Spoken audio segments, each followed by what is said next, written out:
Hello दोस्तों हमारे field में ये सच्चाई है कि अकेला एमबीबीएस करने के बाद किसी प्राइवेट क्लिनिक में हाई पेड जॉब ऑब्टेन करना या यूँ कहें प्रैक्टिस करना थोड़ा डिफ़िकल्ट हो जाता है।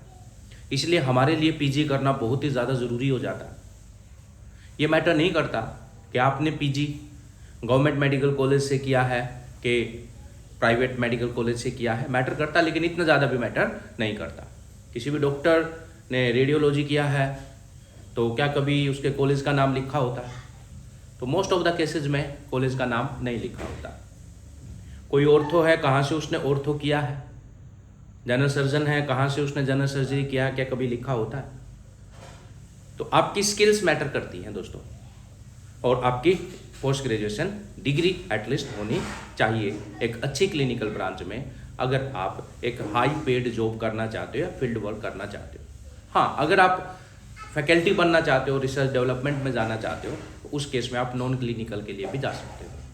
तो बहुत सारे एलाइड स्कोप्स हैं नॉन क्लिनिकल ब्रांचेस के। दोस्तों, कट ऑफ परसेंटाइल रिड्यूस करने के बाद बहुत सारे लोगों में ये कन्फ्यूज़न हो गया है कि हमें स्टेट में रजिस्ट्रेशन करना है, किस ओपन स्टेट में हम रजिस्ट्रेशन करें, क्योंकि हमें पता है सिक्योरिटी डिपॉजिट लगभग 2 लाख है। अब मान लो आप 5 स्टेट में रजिस्ट्रेशन करेंगे तो आपका 10 लाख मनी वहाँ पे फंस जाएगा, और आपको अगर सीट अलॉट हो गई और आपने ज्वाइन नहीं किया तो वो पैसा आपका चला जाएगा। इसका मतलब हर एक ओपन स्टेट में तो हम पार्टिसिपेट नहीं कर सकते। तो हमें एक कैलकुलेटेड आइडिया लेना पड़ेगा कि हमें किस ओपन स्टेट में पार्टिसिपेट करने का ज़्यादा बेनिफिट है, जहाँ पे हमारे सीट मिलने की प्रोबेबिलिटी ज़्यादा हो। एक बार बात करते हैं, पहले फटाफट ये देख लेते हैं ओपन स्टेट कौन कौन से हैं। कर्नाटका ओपन स्टेट है ओपन सीट के लिए। कभी भी ये जो ओपन स्टेट है, यहाँ पे जो रिजर्व्ड सीट है उनके लिए बाहर का कैंडिडेट अप्लाई नहीं कर सकता। यानी कर्नाटका में जो रिजर्व सीट है वहाँ पे वहाँ के डोमिसाइल वाले स्टूडेंट ही पार्टिसिपेट करेंगे। आउटसाइड इंडिया जो भी एलिजिबल कैंडिडेट होते हैं वो सिर्फ ओपन सीट के लिए होते हैं, रिजर्व कैटेगरी के लिए नहीं होते। यानी सभी ओपन सीट, चाहे वो ओपन सीट गवर्नमेंट कॉलेजेस में हो, चाहे वो ओपन कैटेगरी का सीट प्राइवेट कॉलेजेस में हो। हमें पता है प्राइवेट कॉलेजेस की तो सारी सीट ही ओपन होती हैं, प्राइवेट कॉलेजेस में रिजर्वेशन नहीं होता। तो कहने का मतलब गवर्नमेंट कॉलेजेस की तो ओपन कैटेगरी की सीट और सभी प्राइवेट सीट्स में आप अप्लाई कर सकते हो। कर्नाटका में, तमिलनाडु में मैनेजमेंट सीट में आप अप्लाई कर सकते हो।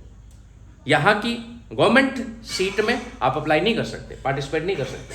आंध्र प्रदेश में ओपन है ये मैनेजमेंट सीट के लिए, तेलंगाना भी मैनेजमेंट सीट के लिए ओपन है, यूपी ओपन सीट्स का मतलब गवर्नमेंट कैटेगरी में ओपन सीट्स के लिए एंड मैनेजमेंट सीट्स के लिए भी ओपन है। यानी पूरी तरह से ओपन हम कह सकते हैं यूपी को, कर्नाटका को। इसी प्रकार से बिहार भी पूरी तरह ओपन स्टेट है। वेस्ट बंगाल मैनेजमेंट सीट में आप पार्टिसिपेट कर सकते हो, मैनेजमेंट सीट के लिए ओपन है। राजस्थान भी मैनेजमेंट सीट के लिए ओपन है फिलहाल। हरियाणा मैनेजमेंट सीट के लिए ओपन है। उत्तराखंड मैनेजमेंट सीट के लिए ओपन है। छत्तीसगढ़ मैनेजमेंट सीट के लिए ओपन है। हिमाचल प्रदेश ओपन है सभी ओपन सीट्स के लिए, चाहे वो गवर्नमेंट मेडिकल कॉलेजेस में हो और प्राइवेट मेडिकल कॉलेज यानी मैनेजमेंट सीट के लिए भी। पौंडीचेरी ये भी सब सीट्स के लिए ओपन है। तो मेरे ख्याल से आप समझ गए होंगे कि ये ओपन सीट मैनेजमेंट ओनली क्या है और open seat government as well as private क्या है। आगे बात करते हैं। अब इतने सारे ओपन स्टेट हैं, अब कौन सा ओपन स्टेट अपने लिए बेस्ट रहेगा जिसकी काउंसलिंग में हम पार्टिसिपेट करें थर्ड राउंड में? तो मेरे ख्याल से अगर आप साउथ इंडिया में रहते हैं, साउथ इंडिया में आपका एडमिशन लेने का मूड है, तो उस केस में आप 2 स्टेट को कंसिडर कर लो, तमिलनाडु को और कर्नाटका को। तो आप रजिस्ट्रेशन करो तमिलनाडु कर्नाटका दोनों में, या दोनों में से एक जगह पे। अब ऐसा मैंने क्यों कहा? क्योंकि तमिलनाडु के अंदर प्राइवेट में लगभग मोर देन 2500 सीट्स हैं और गवर्नमेंट में मोर देन 2800 सीट्स हैं। लाइकवाइज कर्नाटका में सबसे ज्यादा प्राइवेट सीट है, कर्नाटका में मोर देन 4700 प्राइवेट सीट्स हैं। इसी टाइप से कर्नाटका में more than 2000 government medical colleges में सीट्स हैं। तो ये 2 साउथ इंडियन स्टेट हैं जहां पर प्राइवेट में मैक्सिमम सीट्स हैं, एज वेल एज यहां पे गवर्नमेंट में भी अच्छी खासी सीट्स हैं। अब अगर आप नॉर्थ इंडिया में रहते हो या आपका नॉर्थ इंडिया साइड में एडमिशन लेने का मूड है, उस केस में आप यूपी को कंसिडर करो, यूपी की काउंसलिंग में आप पार्टिसिपेट करो। यहाँ पे प्राइवेट के अंदर मोर देन 2000 सीट्स हैं और गवर्नमेंट के अंदर मोर देन 2300 सीट है। तो नेट कंक्लूजन क्या निकला कि सारे ओपन स्टेट में पार्टिसिपेट हम कर नहीं सकते। तो ऐसे ओपन स्टेट जहाँ पे अपने सीट मिलने की प्रोबेबिलिटी ज़्यादा हो, हमें उन ओपन स्टेट में पार्टिसिपेट करना चाहिए। in case of South India, you can consider Tamil Nadu and Karnataka, and in case of North India, you can consider UP. दोस्तों एक बार फटाफट डीम्ड यूनिवर्सिटी का कट ऑफ देख लेते हैं, उससे आपको आइडिया लग जाएगा कि आपको डीम्ड यूनिवर्सिटी के लिए ट्राई करना चाहिए या आपको प्राइवेट मेडिकल कॉलेजेस के लिए ट्राई करना चाहिए स्टेट काउंसलिंग की हेल्प से। हमें पता है डीम्ड यूनिवर्सिटी की काउंसलिंग एमसीसी ने की है और स्टेट के जो प्राइवेट मेडिकल कॉलेजेस हैं उनकी काउंसलिंग रेस्पेक्टिव स्टेट अथॉरिटी करने वाली है। तो एक बार देखते हैं ईएनटी का लास्ट रैंक डीम्ड यूनिवर्सिटी के अंदर। अलग अलग डीम्ड यूनिवर्सिटी में अलग अलग कोर्सेज के लिए अलग अलग फीस स्ट्रक्चर होता है। पर एनम ये fees structure approximate 30 to 65 lakh है।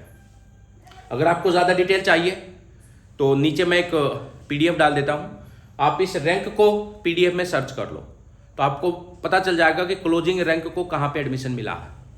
तो वहाँ पे फिर आप विजिट करके और फर्दर इंक्वायरी कर सकते हो, right. So ENT closing rank है 93,000 something, patho 1,29,000 something, general medicine 62,000 something, OBS gynae 83,000 something, general surgery 1,03,000 something, ortho 1,10,000 something, anaesthesia 1,05,000 something, psychiatry 96,000 something, ophthalmo 90,000 something, paediatrics 73,000 something and radio 65,000 something, dermato 73,000 something. So दोस्तों ये था आज का video. I hope this information will help you. Thank you very much.